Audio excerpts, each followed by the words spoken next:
The old life is still there. Your job continues to make demands of you. The same relationship patterns unfold with familiar precision. Morning arrives, the routine begins, and people call you by the name that has always meant you. Yet somewhere inside these recognizable arrangements, you feel strangely absent. You answer, perform, decide, and participate. But it can seem as though someone else is carrying your history through the day. Perhaps an ambition that once organized your future has lost its force. You reach a goal and discover that satisfaction does not arrive with it. Praise touches the surface but leaves the deeper place unmoved. Conversations you have had many times begin to sound rehearsed, as if everyone knows the script except the person you are becoming. And when the quiet question appears, "Who am I now?" there is no reply, only silence. That silence is not a minor inconvenience to be covered quickly with encouragement. It is the difficult territory before us. The most unsettling part of identity change is not always the disappearance of an old answer. It is having to continue living before another answer exists. Bills must still be paid. Others still expect continuity. The world keeps addressing the person you have been, even while your inner life withdraws its consent from that description. Outwardly, almost nothing may have changed. Inwardly, the arrangement no longer feels inhabitable. This interval can be frightening because the mind often experiences uncertainty as danger. It wants a definition, a plan, a firm declaration that closes the open space. Under that pressure, almost any identity may feel preferable to none, but the first available answer is not necessarily the truest one. A hurried reinvention may preserve the very dependence on performance, certainty, or approval that made the old life feel unbearable. The costume changes, the confinement remains. So we will not assume that disorientation is failure, nor will we glorify it as proof that transformation is underway. When an inherited identity no longer contains the whole person, confusion may mark a threshold, but its meaning must be discerned, not announced. We must ask what the old identity protected, what belonging it secured, what feelings or possibilities it kept outside, and why it has now begun to lose authority. The journey ahead therefore moves in three directions. First, we will understand what may be ending and why a formerly useful identity can become too narrow. Then we will distinguish reflective uncertainty from suffering that requires professional or urgent support, because not every darkness should be interpreted symbolically or carried alone. Finally, we will learn how to remain in motion through small, reality-tested actions without manufacturing a new mask merely to escape the discomfort of not knowing. For now, recognition is enough. You need not shame this estrangement, romanticize it, or solve it tonight. You can begin by noticing that the life around you and the life within you are no longer speaking in one voice. And that raises the first necessary question. What, precisely, has stopped functioning the whole person, or the identity that once negotiated between the person and the world? What has stopped functioning may not be the whole person. It may be the persona, the workable face through which you meet expectations, belong to groups, earn trust, and carry the roles ordinary life requires. It is how a teacher enters a classroom, how a parent steadies a frightened child, how a colleague becomes reliable to others. Without some such form, every encounter would demand that your entire inner complexity appear at once. The persona gives that complexity a shape the social world can recognize. For this reason, it is too simple to call the persona false, and whatever lies beneath it, authentic. A social identity can be sincere. You may genuinely be capable, generous, composed, or strong. The difficulty begins when one true part is required to speak for every other part, when the face that helps you participate becomes the only face you are permitted to have. This narrowing rarely happens in a single decision. It develops through repetition. You adapt, the adaptation works, and the world rewards it. Perhaps being dependable once protected you from chaos or secured your place among people whose approval mattered. Soon, others rely on that quality, and you rely on their reliance. The dependable one stops asking for help. The successful one cannot admit that achievement feels empty. The peacemaker senses anger, but fears that expressing it will threaten belonging. The caregiver continues giving because exhaustion seems incompatible with being good. None of these roles began as deception. Each may have been an intelligent answer to a real situation, yet what preserves connection at one stage can restrict development at another. The role becomes rigid when grief, anger, need, desire, doubt, or unlived possibility must continually be cut away so that the familiar identity can remain convincing. Imagine a vessel built for an earlier journey. It may have crossed difficult water, carried what mattered, and brought you somewhere you could not otherwise have reached. If it can no longer hold everything now present, that does not make the voyage false. It means the vessel was shaped for conditions that have changed. To condemn it would deny its service. To insist that it remain sufficient would deny the life now asking for more room. Burnout may reveal this mismatch. So may grief, a career change, a separation, or a crisis of meaning. These experiences do not all carry the same psychological significance, and no single interpretation should be forced upon them. But each can disturb the arrangements that once kept role and inner reality aligned. When the old organizing pattern weakens, feelings it managed or concealed may become suddenly audible. Resentment beneath helpfulness, loneliness beneath competence, fear beneath certainty, desire beneath duty. Then the thought arises, I do not know myself. Sometimes what this means is more precise and less condemning. I have known myself mainly through a role, and that role has stopped organizing my experience. This is not proof that your former life was fraudulent, nor is it proof that a new life is ready to declare itself. It may simply mean that a partial identity can no longer bear the burden of representing the whole person. Understanding this can replace shame with gratitude, but it does not remove fear. Once the old form loosens, what it contained may enter all at once.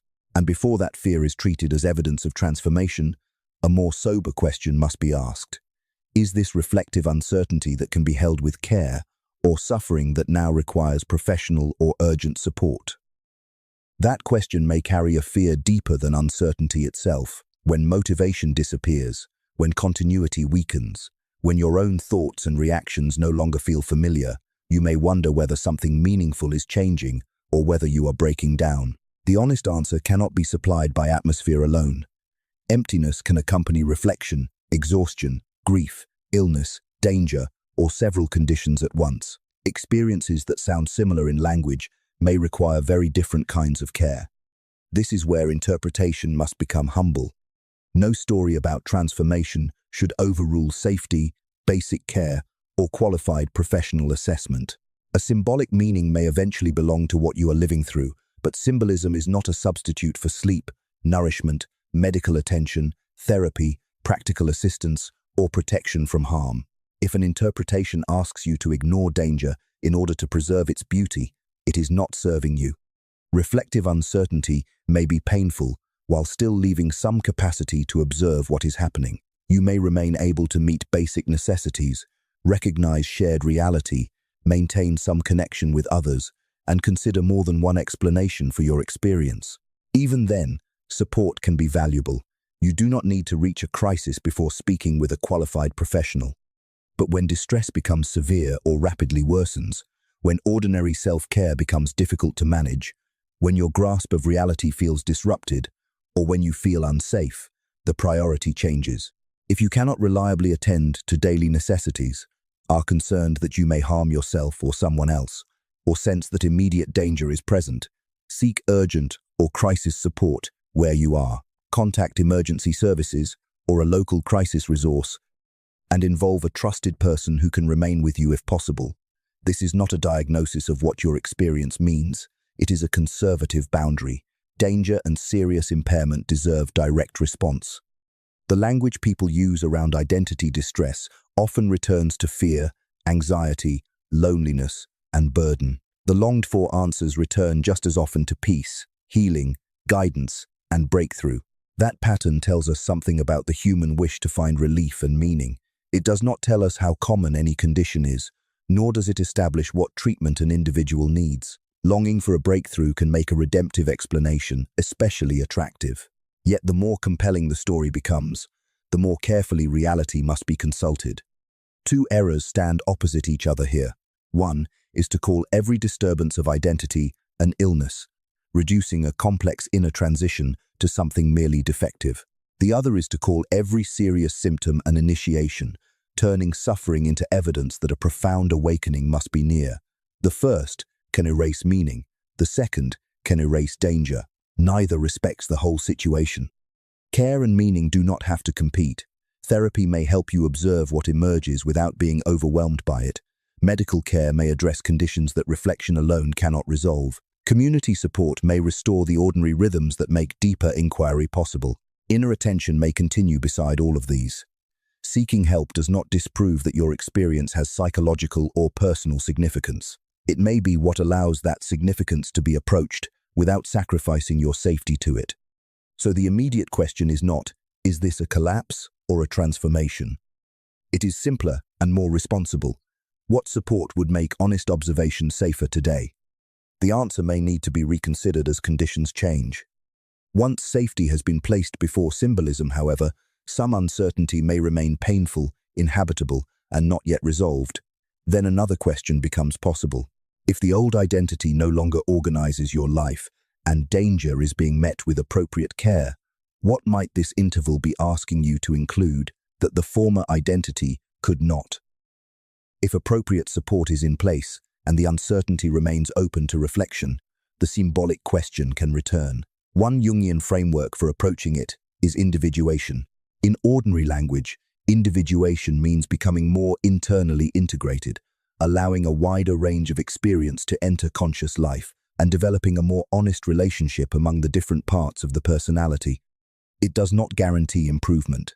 It is not a badge of spiritual superiority, and it does not require withdrawing from relationships to discover a supposedly pure identity beneath them.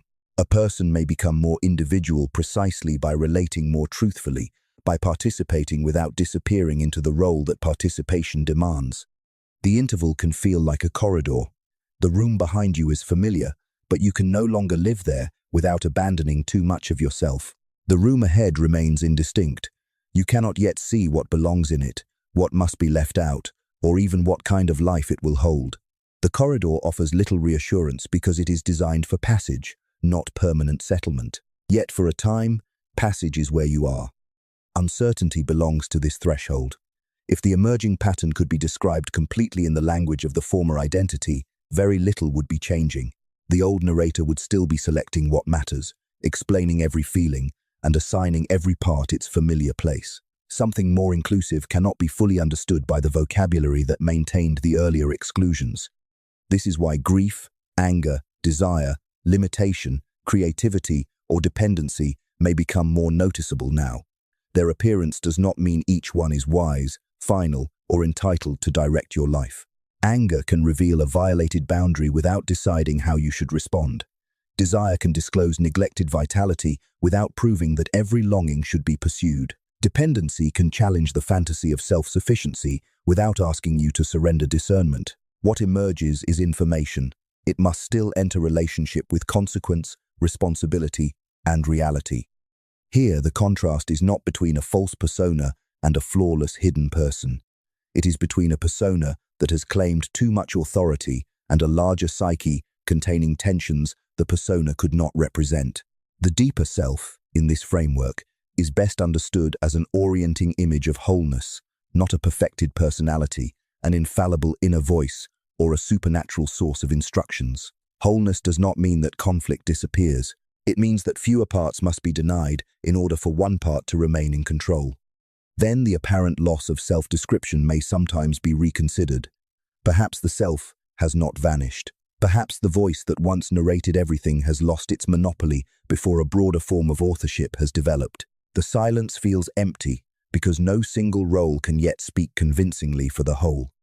Enduring public interest in explanations of archetypes and individuation shows that many people continue to seek language for this experience. That interest does not scientifically validate the framework, and it cannot determine the meaning of any individual symptoms.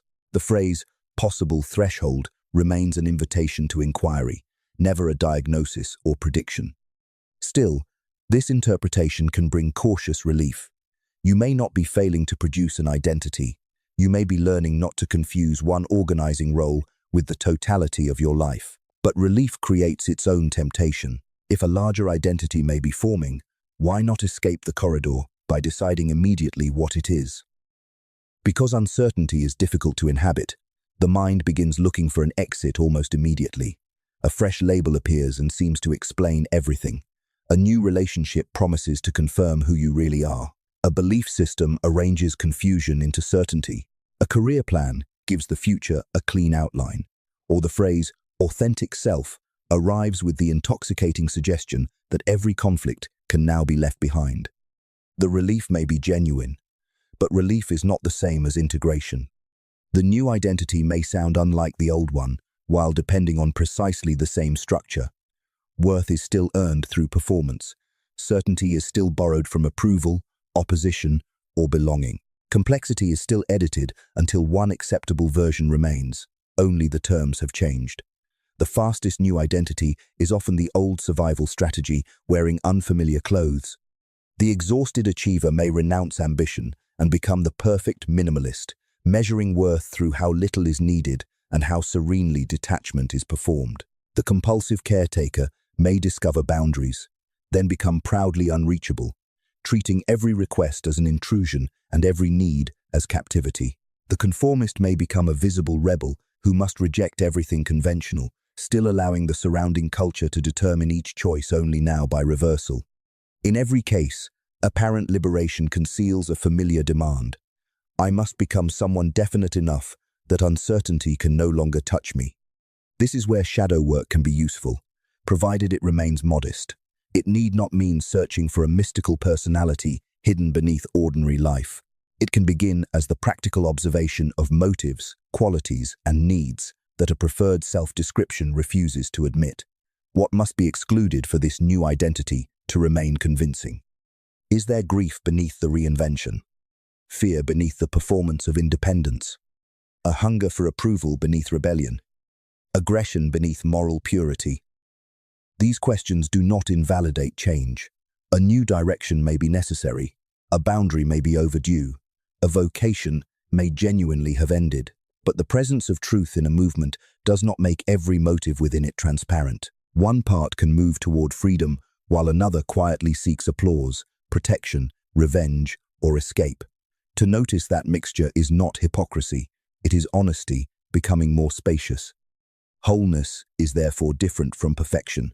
Perfection requires contradiction to disappear or remain hidden. Wholeness allows strength and dependency, conviction and doubt, generosity and resentment, aspiration and limitation to exist within the same human life. It does not turn unfinishedness into a public identity or make complexity into another brand. It asks whether the person can remain in relationship with what is inconvenient without allowing any single feeling to seize command. The demonstrated audience resonance of narratives connecting modern meaninglessness with wholeness rather than perfection suggests that this distinction speaks to a widely felt concern. It does not prove the psychological framework, determine anyone's condition, or guarantee that uncertainty will lead to renewal. It simply shows that many listeners recognize the exhaustion of trying to become complete by appearing flawless. And so the paradox becomes visible. Refusing to decide too quickly may be the first decision not governed by the old identity's demand for certainty. Remaining a little longer does not mean refusing life. It means declining to purchase immediate coherence at the price of another exclusion. But this raises the practical question the mind has been waiting to ask. If you do not install a new identity at once, how do you remain in the interval without becoming passive, isolated, or lost? You remain by giving uncertainty a structure. Patience here is not endless postponement, nor is it the hope that clarity will arrive while you withdraw from your own life. It is active containment, keeping life sufficiently steady to notice what repeatedly diminishes you, what quietly restores vitality, and what may be changing beneath the demand for an immediate answer. You continue participating, but you stop forcing every participation to confirm who you are. Begin with the ground. Protect sleep where you can. Eat regularly. Move your body. Keep necessary appointments. Attend to financial and caregiving obligations. Maintain contact with people who help you remain connected to shared reality. Seek professional support when it is needed. These ordinary acts may seem unrelated to identity, yet they preserve the conditions in which discernment becomes possible. A depleted or endangered person does not need a more elaborate interpretation. They need care. Then allow grief to have its proper place. Before judging the old identity as false, ask what it provided. Perhaps it offered belonging, competence, protection, admiration, or predictability. Perhaps it helped you survive a period when uncertainty carried real consequences. Its loosening may therefore bring relief and sorrow together. You may miss the approval it secured, the decisions it simplified, or the relationships organized around it. Grieving these losses is not regression. It is part of recognizing the full cost of change. A simple observation practice can help. At the end of each day, record a few moments of deadness, aliveness, resentment, relief, fear, and unforced attention. Do not explain them too quickly. Do not turn one difficult afternoon into proof that your life must be abandoned, or one vivid moment into a command to reorganize everything. Treat each entry as information whose meaning remains open. Over time, certain questions may deepen that attention. What am I afraid will happen if I stop performing this role? Whose disappointment governs me? What part of my life requires constant self-betrayal? What remains meaningful when no one witnesses it? The purpose is not to produce a dramatic confession. It is to notice where energy repeatedly contracts, where it returns without coercion, and where fear may be protecting either an old dependence or a legitimate responsibility. This is how signal begins to separate from impulse. A signal tends to reveal a pattern across different days and conditions. An impulse may arise chiefly from the urgency to end pressure. Neither should be dismissed, but they should not be given equal authority. Let time test the interpretation. Speak with trusted people who can care about you without merely confirming your preferred story. Ask what they observe, and when possible, avoid irreversible decisions made solely because uncertainty has become emotionally intolerable. The rhythm matters. Solitude, then relationship. Inward attention, then contact with consequence. Quiet can make neglected experience audible, but prolonged isolation can magnify fear, narrow perspective, and make every private conclusion seem final. Some confusion becomes clearer only in dialogue, through ordinary care, or with professional perspective. Individuation does not require disappearing from the human world. It asks for a form of participation in which you no longer disappear from yourself. And the safety boundary remains active throughout. If distress worsens, basic functioning becomes difficult, reality feels unreliable, or safety becomes uncertain, the next step is additional support, not deeper symbolic interpretation. The meaning of the interval can wait. Care cannot always wait. You do not have to know who you are becoming in order to protect the conditions under which a truer direction may emerge. Stable care, honest attention, relationship, and delayed certainty are already forms of movement, and if you continue observing without forcing a conclusion, small truths begin to recur. The next task is not to name them as your new identity, but to test them gently in life. Once a pattern has returned often enough to deserve attention, the question can change. Instead of asking, "What is my new identity?" ask, "What small act would make today less divided?" The first question demands a complete definition before life can move. The second allows life itself to participate in the answer. The act should be proportionate to what you know. Voice one honest boundary without reorganizing the entire relationship. Resume a neglected creative practice for a few weeks without deciding it must become a vocation. Ask for help with something you habitually conceal. Decline one obligation accepted mainly to secure approval. Explore another professional role before abandoning the current one. Schedule the conversation that performance, politeness, or fear has continually postponed. Small does not mean insignificant. It means that error remains survivable and revision remains possible. Each action is an experiment, not a referendum on your future. Its purpose is to gather lived information. What does this choice reveal about your values? What capacity does it require? What consequences follow? Does it create greater honesty in relationship or merely provide temporary escape from discomfort? You are not asking one moment to tell you who you are. You are allowing repeated experience to show which ways of living can bear reality. Think of a compass rather than a complete map. A compass does not display the person you must become or guarantee an unobstructed route. It offers orientation, then asks you to move, notice the terrain, and correct your direction. Sometimes the next step confirms what you sensed. Sometimes it reveals a responsibility you had overlooked, a limit you must respect, or a motive less pure than it first appeared. Correction is not failure. It is part of navigation. For this reason, measure movement by congruence rather than intensity. Excitement can accompany a meaningful choice, but it can also accompany escape. Fear can warn of danger, but it can also arise when an old pattern loses control. Approval may confirm that a choice is socially welcome without confirming that it is inwardly honest. Ask instead, does this action require less self-betrayal? Does it increase the capacity for truthful relationship? Can complexity be tolerated without forcing an immediate verdict? Does the choice remain meaningful after the first relief or exhilaration has faded? There is also a social test. A direction that feels liberating inwardly but repeatedly avoids accountability, care, consequence, or shared reality deserves further examination. Integration does not mean obeying every expectation, but neither does it make the outer world irrelevant. A trustworthy direction gradually permits greater honesty while preserving the ability to respond, repair, reconsider, and remain connected. If an experiment consistently narrows those capacities, pause, revise it, seek counsel. No emerging truth is weakened by responsible examination. Confidence often follows action rather than preceding it.